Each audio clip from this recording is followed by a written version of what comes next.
life-changing too.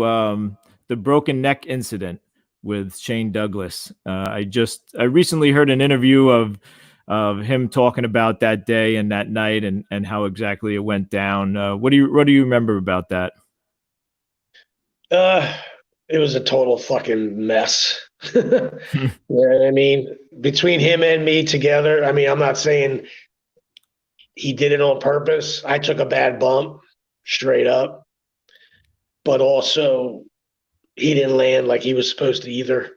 Mm-hmm. But I should have been able to, regardless of what happened, regardless of what he did, I should have been able to take the right kind of bump and protect myself, and I didn't do it. So my neck fucking broke.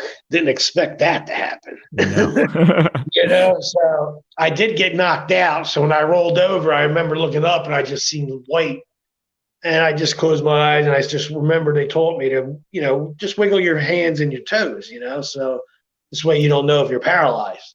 Right. So I wiggled that. I said, okay, I'm good. So I rolled out very, very carefully.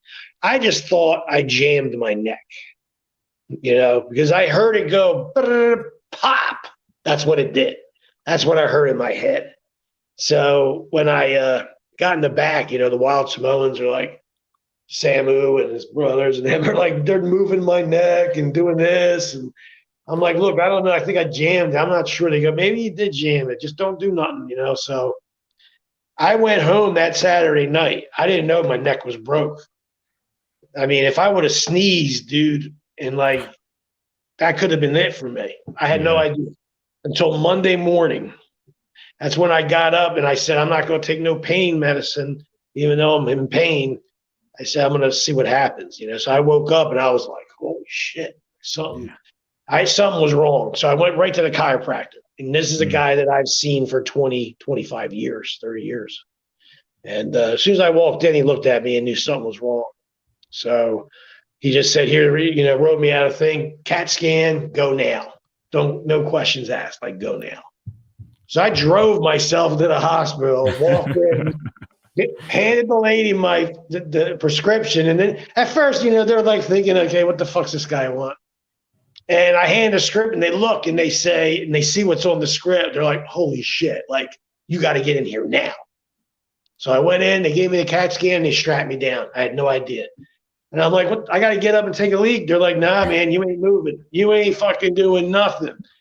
And they strapped my whole ass down, and they put me in a room, dude, and I was freaking out all night because I had to wait till the next day to see the doctor. And that was in Jefferson Hospital in Philadelphia. And the big head honcho came in the next morning with 12 other doctors. Wow. And they're surrounding me, man. I'm like, oh, fuck, what's going to happen? What's going on, And they're like, we can't understand why you're alive. You broke C1 in half. You should be.